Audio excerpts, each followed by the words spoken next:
صل على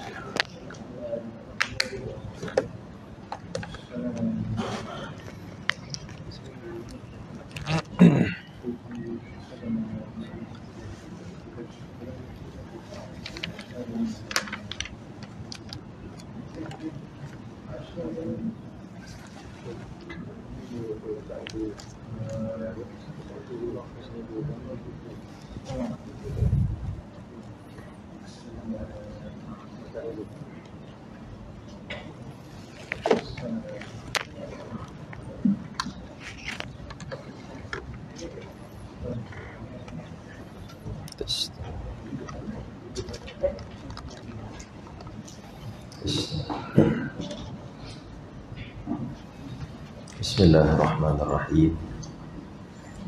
Assalamualaikum warahmatullahi wabarakatuh. Kita buka dengan umul kitab Al-Fatihah. A'udzubillahi minasyaitonirrajim. Bismillahirrahmanirrahim. Alhamdulillahirabbil alamin. Ar-Rahmanir-Rahim. Maliki yaumiddin. Iyyaka na'budu wa iyyaka nasta'in. Ihdinas siratal mustaqim.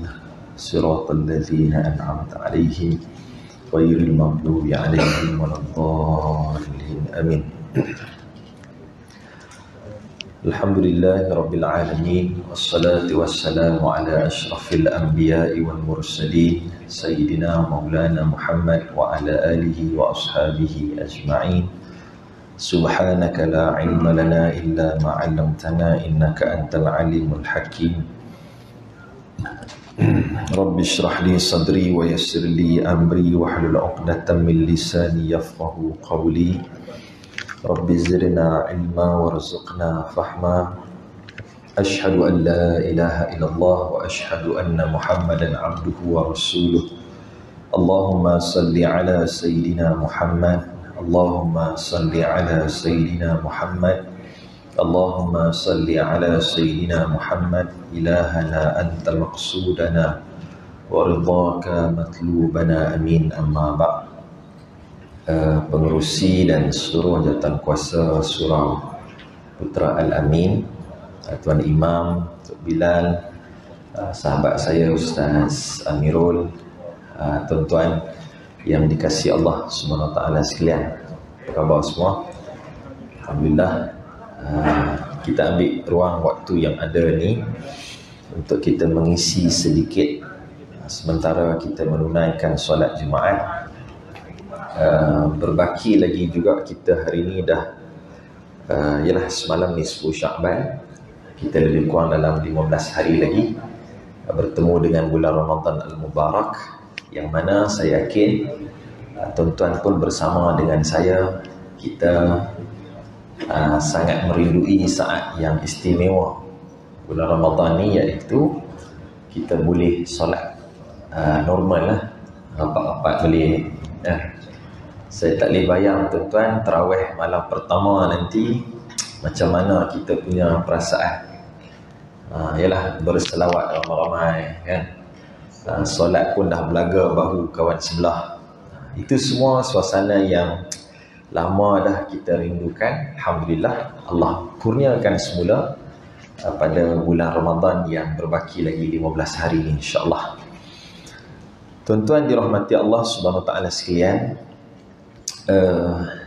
hari demi hari yang berlaku, yang berjalan dalam kehidupan kita ni, saya nak ajak tuan-tuan semua untuk kita sedikit mula untuk muhasabah.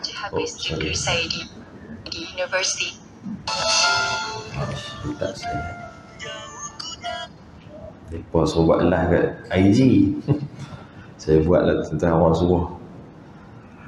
Okey.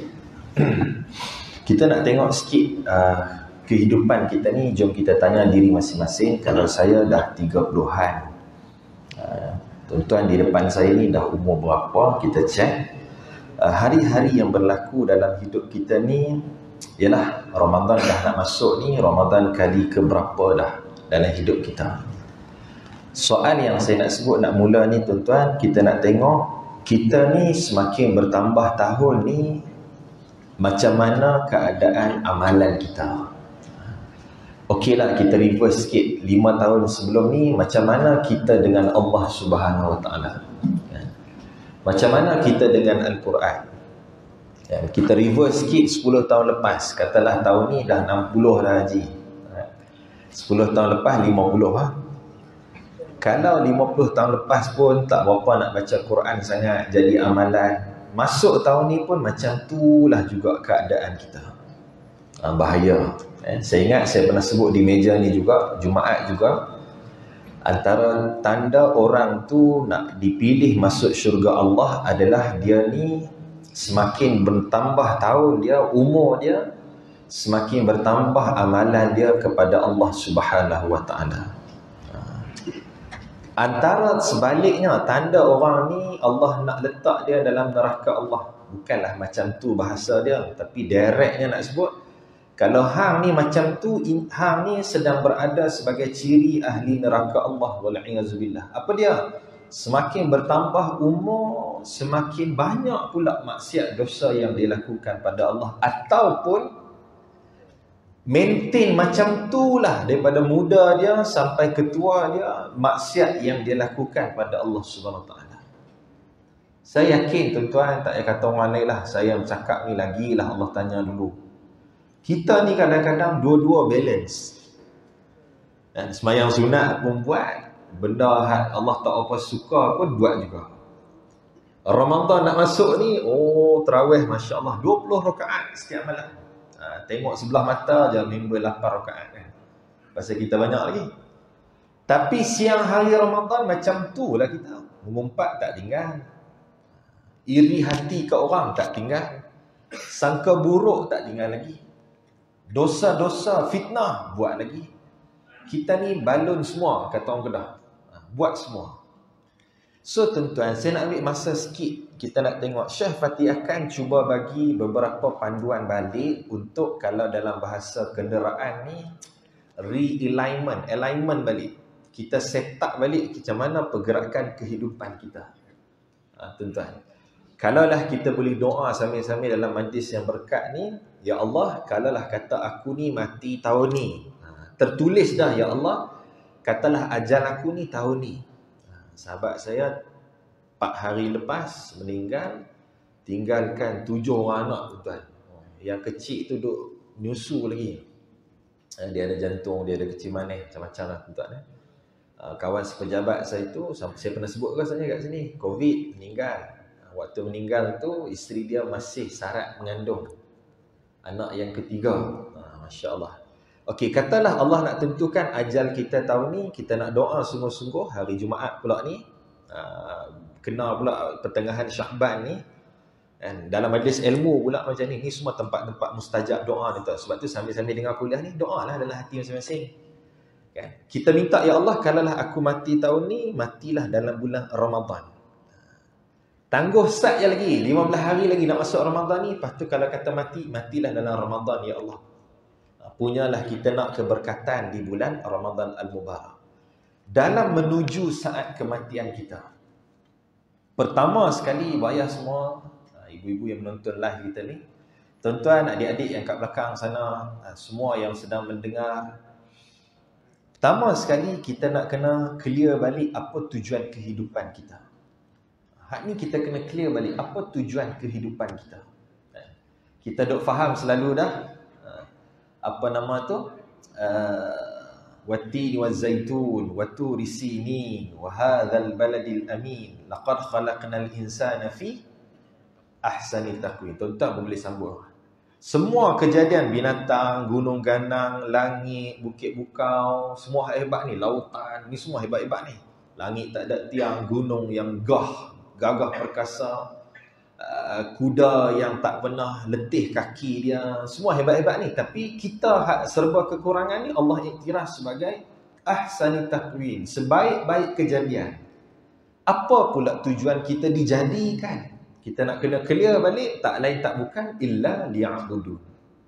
Sahabat semua yang saya kasih kerana Allah, kita nak clear balik apa pun yang berlaku dalam hidup kita ni, kita nak kena alignment balik. Betul tak bahasa saya alignment? Betul no? Nak bagi kena balik, kita ni buat apa pun liya'budun, semua untuk ibadah pada Allah Subhanahu Taala. Simple. Pertama, kata ulama, nak bagi jadi ibadah, niat mesti kerana Allah. Semalam saya mula kuliah, dia panggil kuliah bulanan dalam Politeknik Nilai. Mungkin ada anak tuan-tuan, tak tahulah. Saya seronok kalau tempat budak-budak student ni. Sebab dia generasi pelapis kita kan. Macam-macam. Ada yang landscape, ada yang bakery, macam-macam pengajian. Saya kata adik-adik semua, sahabat sekalian, buatlah apa pun, first kali niat mesti kerana Allah, dia akan jadi ibadah. Kalau abang ni seorang pomen tukar tayar kereta tu, kenapa dia tukar tayar kereta member ni? Kerana Allah. Tukar tayar tu jadi ibadah. Apa maksud ibadah? Dia dapat pahala. Apa pun kita buat, bagi jadi ibadah. Hang jadi pengurusi surau sekalipun, kalau bukan kerana Allah, dia tak jadi ibadah tu. Saya berceramah lah macam mana pun, punya fokus semua dengar ni. Tapi kalau saya buat bukan kerana Allah, nothing, haba'an mansura, debu yang bertebangan. Tak dinilai oleh Allah Subhanahu Wa Taala. Rugi dah? Rugi tuan-tuan. Letih, sama-sama letih. Tapi nak bagi letih kita ni ada nilai ibadah kerana Allah. Yang kedua, mesti bertepatan dengan syariat. Baru dia jadi ibadah. Tak kenalah nak buat kerana Allah. Apa dia? Duk kerja kelab malam, tuang arak tak ideal. Akak, weh, kerja mana? Kelab malam. Oh, hak duk hidang arak. Saya. Kenapa kerja situ? Kerana Allah. Tak boleh ha. Pasal dia haram, dia tak ikut syariat. Paling kurang ada dua ni, dia jadi ibadah. Apa pun yang kita buat sepanjang kehidupan kita. Habis. Itu pertama sekali tuan-tuan. Lain-lain tu macam yang kita maklum lah. Kita ni ada tanggungjawab sebagai khalifah. Memimpin muka bumi ni. Paling kurang di depan saya ni sedang atau bakal menjadi ketua sebuah keluarga. Saya tak ramai sangat lah. Ada 4 lah. Isteri seorang, anak 3. Itu rakyat saya kat rumah. Tuan. Ingat dalam kita duk bayar kelas-kelas mahal untuk anak-anak kita belajar. Ayah-ayah sekalian, jangan bagi terlepas. Kita juga sebagai salah seorang dalam senarai guru Al-Quran kepada anak kita. Hak ni jangan tinggal tuan-tuan. Ustaz, saya pun tak tahu sangat. Tak apa, setakat yang tahu lah. Setakat yang tahu lah. Takkan tak tahu langsung.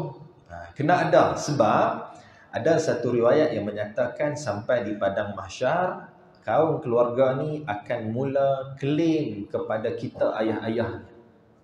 Ingat senang kahwin seronok-seronok. Isteri akan claim apa dia? Ya Allah, kami kahwin 40 tahun dah. Zaman kami hidup, sekali pun suami tak pernah ajarku cara pakai tudung yang betul mengikut syariat. Contoh. Anak pula, anak sulung mai, ya Allah, ni bapa aku, ya Allah. Amalan kita dah settle dah. Uish, 12.30 dah main masjid. Ni calon ahli syurga. Amin lah tuan-tuan. 12.30 main masjid dah ni. Orang lain relax dulu. Relax bro, 1.24. Sekarang pula tak payah berebut, kapasiti buka luas. Kan? Kira main awal ni, amalan tu belah kanan insya-Allah berat dah lah. Tapi dah settle dah, okey, mizan kita dah settle dah. Waktu tu waktu claim. Claim lah.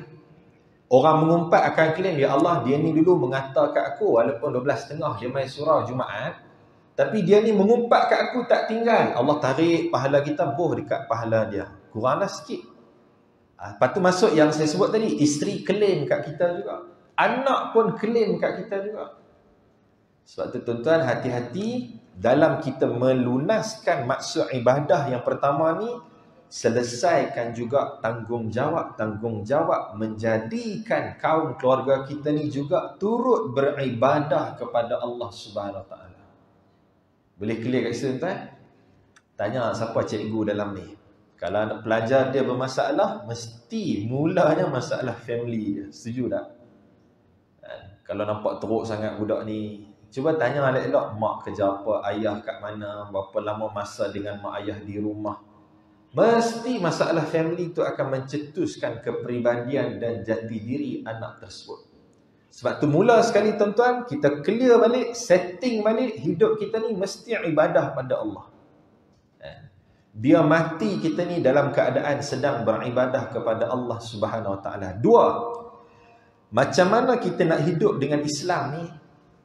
Syekh Fatih akan sebut pada kita, tuan-tuan sekalian yang saya kasih kerana Allah, kita mesti menginsafi nilai dunia ini dibandingkan dengan akhirat. Kita nak kena insaf selalu. Dunia ni macam mana nilai dia dengan akhirat. Saya tak nak panjang tuan-tuan. Saya nak ambil antaranya. Kita mula ayat Allah Subhanahu Wa Taala surah ke-9 At-Taubah ayat 38. Araditum bil hayatid dunya minal akhirah fama mata'ul hayatid dunya minal akhirah illa qalil. Sikit je. Apakah kamu ni lebih redha, suka hidup dunia ni berbanding akhirat? Allah tanya kita. Tak sempat nak jawab lagi, Allah dah bagi terus jawapan. Fama mata'ul hayatid dunya, sesungguhnya kehidupan hamparan kesenangan dunia ni minal akhirah berbanding fil akhirah berbanding akhirat illa qalil, hanyalah sedikit sahaja. Sikit sangat dunia ni nak berbanding akhirat. Saya tengoklah ceramah Ustaz Abdul Samad semalam. Boleh pula dia tanya soalan. Ustaz, saya lama dah nak tanya Ustaz lain. Ustaz Abdul Samad dia cerita. Apa dia soalan, tapi saya malu. Ustaz jangan marah. 3 kali, jangan marah ya Ustaz. Ya, saya tak marah, tanya. Boleh, betul Ustaz, jangan marah. Ya, tanya Ustaz. Dekat syurga nanti ada rokok tak? Dia tanya kat syurga ada rokok tak? Kau ajar betul. Punya nak isap rokok tu kan. Tapi cantiklah Ustaz Abdul Samad berjawab. Dia kata memang syurga ni sifat dia apa dia? Saya tak ingat ayat Allah tu. Tapi sifat syurga ni adalah apa yang diimpikan oleh manusia ada semua dalam syurga Allah Subhanahu Wa Taala. Kalau kita boleh terjemah bahasa ilmunya, semua benda haram yang dilihat seronok dan indah tapi kita tak boleh buat kat dunia ni, di syurga akan diizinkan seluas-luasnya. Kalau bahasa kami orang muda kan, gila tuan-tuan, boleh berenang dalam sungai arak kat syurga nanti. Kat dunia seteguk pun haram, azab neraka Allah siapa yang ambil kat dunia. Tapi kat syurga hang boleh berenang dalam syurga Allah. Sungai yang mengalir airnya arak, ada susu macam-macam. Illa qalil, sedikit sangat. Okey, saya nak ambil lagi. Tak mau meleret sangat. Anna Rasulullah waqafa yawman ala mazbalah. Satu hari Nabi bawa para sahabat berjalan, berhenti di satu tempat pembuangan sampah. Kalau kita di Putrajaya ni macam apa, roro kan, betul, besi tu. Alah mula-mula masuk simpang tu kan, tempat buang sampah macam itulah. Kalau kita di Putrajaya lah, kalau kami di Baling Kedah ni tempat longgok sampah, orang nak buang, untuk bakar sampah. Okay, Nabi bawa sahabat berhenti kat situ. Mazbalah. Sebab tu tuan-tuan nak bagi nama anak hati-hati. Jangan buat nama anak Muhammad Mazbalah. Mampus. Mazbalah ni tempat sampah.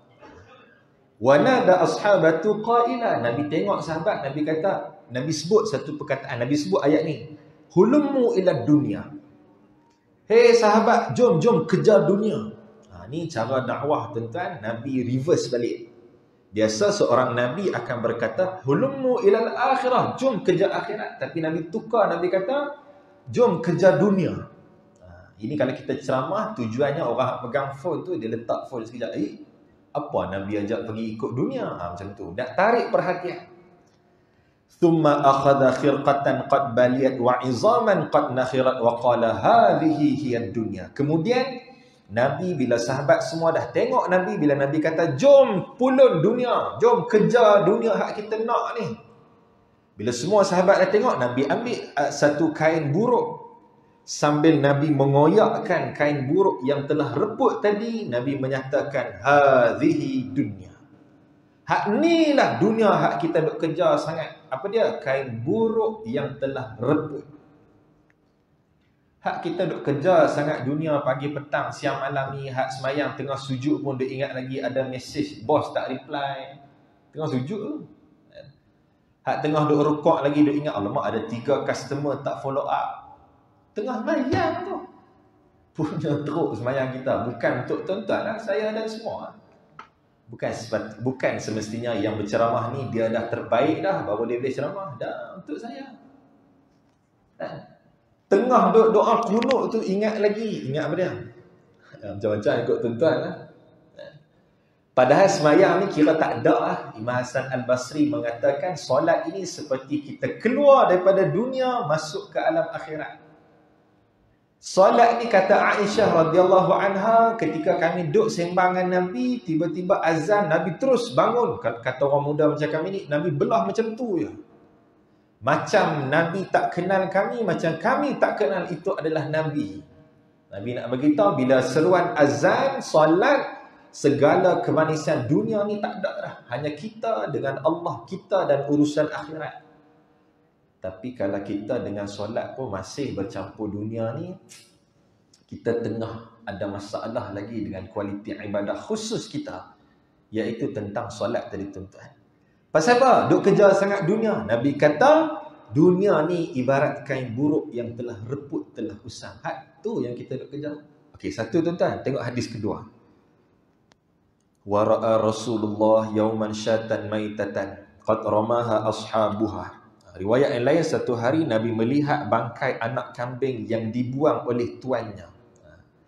Kambing tuan-tuan, kita ni kalau member tanya, "Weh Mat, jom makan-makan sikit." Kat mana? Food court Presin berapa? 9. Ada biung sup nasi ayam sedap. Sedap semua, beratur tak habis-habis tuan-tuan. Kita kata, "Alah apa barang Mat, biung sup, lamb shank lah." Dia kata, "Okey, lamb shank on." Kita kalau bunyi kambing tuan-tuan, lagi-lagi geng-geng kaki ceramahnya, kambing memang kalah. Tapi satu hari Nabi tengok ada tuan dia ni buang bangkai kambing. Makna kambing ni waktu duduk dekat restoran Balkis air 8 tu RM23 lah satu pinggan. Tapi bila dia bangkai, tuan dia buang macam tu je. Bila Nabi nampak, Nabi buat modal. Nabi kata apa dia? Faltafata ila ashabihi qaila ara'aitum kaifa hanat hanihi ala ahliha. Nabi tanya sahabat semua, nampak tak bangkai kambing yang tuan dia buang tu? Sahabat berkata, nampak tu, kami tengok, nampak. Kemudian Nabi kata, wallahi la dunya ahunu ala Allah min hadhihi ala ahliha. Kata Nabi SAW, demi Allah, dunia hak kita duduk ni lebih hina di sisi Allah, melebihi kehinaan bangkai kambing yang telah dibuang oleh tuan dia tadi. Kalau duduk kejar dunia tuan-tuan, kita sedang mengejar kehinaan yang lebih daripada bangkai kambing tadi. Sabar tuan-tuan, jangan lepas ni tak pergi office dah. Tak masuk dah petang ni. Oi Mat, hang kat mana? Bos tanya. Bos, itu semua bangkai. Mampu ya tuan-tuan. Sabar lu, tak ada lagi kuliah kita ni. Nak sebut, kita nak bagi tahu nilai harga lah, harga. Dunia ni mahal mana sangat? Berapa harga dia? Ni kita tengah cerita ni. Kemudian, walau kan, ni tuan-tuan, ni dengar elok. Walau kanat dunya tusawi 'inda Allah janaha ba'udatin ma saqa minha kafira syurbata ma. Kita tengok, saya pegang ni. Nabi kata, kalaulah dunia ni ada nilai dengan nilai sebelah sayap seekor nyamuk. Nyamuk, Allah, jentik pun mampu ya. Kalau dunia ni sebelah sayap nyamuk tu, itu nilai harga dunia ni. Kata Nabi SAW, ma saqa minha kafira syurbatama. Kalaulah mahal macam tu harga dunia ni, nescaya orang kafir tak boleh minum walaupun seteguk air Allah di dunia ni. Itu dia. Maksudnya apa tuan-tuan? Minta maaf kalau saya nak mudah fahamkan. Pernah tengok ada orang kafir yang rumah 5 tingkat, kereta tak larat nak kira tuan-tuan. Puan Hajar betul, Isnin kereta lain, Selasa kereta lain, 7 hari 7 kenderaan, kaya. Pernah tak tengok orang yang semakin hari semakin lawan Allah, semakin banyak income dia? Alah, ada buat lah. Ambo nak tanya lah, bak apa mu semaya? Kahwin ni tak semaya pun, harta banyak. Sombong tuan-tuan. Ini bukan dialog saya ni, dialog dalam TikTok anak-anak kita lah, dalam IG tu. Dia sombong dengan Allah, tapi ejen dia makin ramai, customer dia makin, jualan tahunan makin meningkat. Sebab apa? Dunia ni kalau hang nak banyak mana pun, ambil lah kata Allah. Tapi awas, akhirat seteguk air pun hang tak boleh minum, sebab akhirat hanya milik orang yang beriman. Itu kunci dia tuan-tuan. Sebab tu dalam Islam dia ada dua kan. Pertama nikmat, yang kedua apa lawan dia? Istidraj. Nikmat ni, kita nikmat lah. Semakin kita semayang, beramal, Allah bagi banyak, tenang. Tapi tak semayang pun kaya juga. Hati-hati tuan-tuan. Katalah hari tu subuh tak semayang, tapi income masuk. Ni kalau orang main bisnes lah. Income tu masuk, customer tadi tak subuh. Hati-hati, Allah sedang menghanyutkan kita dengan apa yang kita dapat. Namanya istidraj. Sebab tu tuan-tuan, kalaulah dunia ni ada harga, orang kafir tak boleh minum seteguk air pun. Punya rahmat dan kasih sayangnya Allah Subhanahu wa ta'ala tuan-tuan. Akhirnya kita nak faham dekat poin sini adalah sabda Nabi SAW, ad-dunya sajnul mu'min wa jannatu kafir. Siapa kita ni sebagaimana hadis ni Nabi sebut, dunia ni adalah penjara orang beriman dan syurga orang-orang kafir. So kita kena pilih, kita nak dunia ni jadi syurga ke jadi penjara? Tu je. Kalau kita pilih dunia ni jadi syurga dah, kita nak nikmati dah dunia ni macam syurga kita, halal sapu, haram pun ambil, tak kira balon semua, tak tengok dah Quran hadis, buat semua, kita nak jadi syurga. Orang kereta besar kita nak beli juga. Orang tu pergi melancong travel ni nak buka dah 1 April, kita pun nak pergi juga. Duit tak ada pun, sanggup pinjam, kerja dah. Benda hak dunia duk trending tu, kerja. Kalau kita nak pilih dunia ni jadi syurga, awas, kita tak dapat dah syurga di hari akhirat. Tapi kalau kita declare siap-siap pakai lencana kat sini, siapa kita? Banduan Allah di dunia. Kita declare kita ni banduan dalam penjara Allah kat dunia. InsyaAllah kat akhirat nanti kita peroleh syurga Allah Subhanahu wa ta'ala. Apa maksud banduan? Saya ada tengok juga huraian setengah para ulama tentang hadis ni. Banduan dalam penjara kan banyak benda tak boleh buat. Sebab tu tak sesuai. Kawan saya tu tanya soalan, dia dah, yang saya cerita tu lah, dia buat tesis pasal Syiah, lepas tu dia masuk Syiah. Lain kali tak berapa nak ada agama dah. Satu posting Facebook dia lama dah. Allah alam tentang, mudah-mudahan dapat taufik hidayah. Dia tanya, kenapa Allah buat babi kalau tak boleh makan, tak boleh sentuh? Nothing, dia kata. Penciptaan Allah babi ni sia-sia. Allah menciptakan babi ni sia-sia bagi dia. Tak boleh kata lagu tu. Sebab dunia ni memang penjara bagi orang-orang yang beriman. Allah letak sebagai ujian. Kamu nak benda-benda tadi, benda-benda yang diharamkan tadi, tunggu.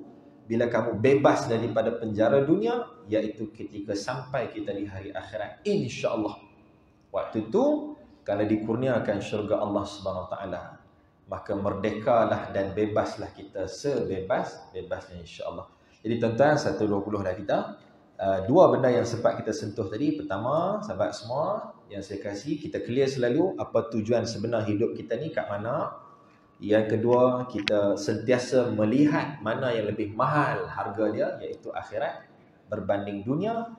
Minta maaf, jawatankuasa sikit lagi, kata Tuan Guru ni Abdul Aziz Nikmat, dia kata, dunia ni macam kita ambil botol ni letak bawah dagu.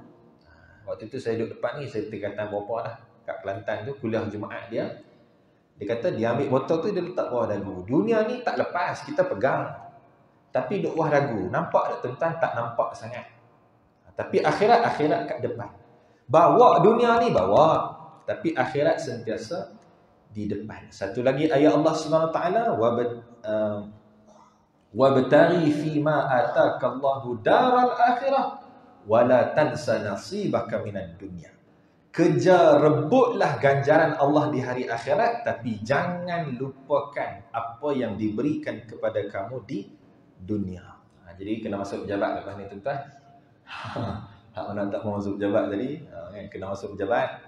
Sebab dunia ni tempat kita ada sekarang untuk kita booking syurga Allah melalui amalan nikmat yang kita dapat di dunia ni insya-Allah. Wallahu a'lam. Aqulu qawli hadza wa astaghfirullahal azim li wa lakum. Assalamualaikum warahmatullahi wabarakatuh.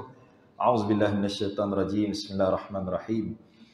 Alhamdulillahirabbil alamin wassalatu wassalamu ala asyrafil anbiya'i wal mursalin sayyidina maulana Muhammad wa ala alihi wa ashabihi ajma'in.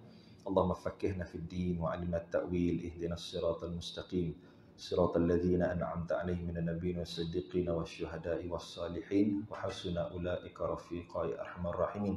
Allahumma barik lana fi Sya'ban wa ballighna Ramadan wa ballighna Ramadan wa ballighna Ramadan. Sallallahu ala sayyidina Muhammad wa ala alihi wa sahbihi wa sallam. Walhamdulillahi rabbil alamin.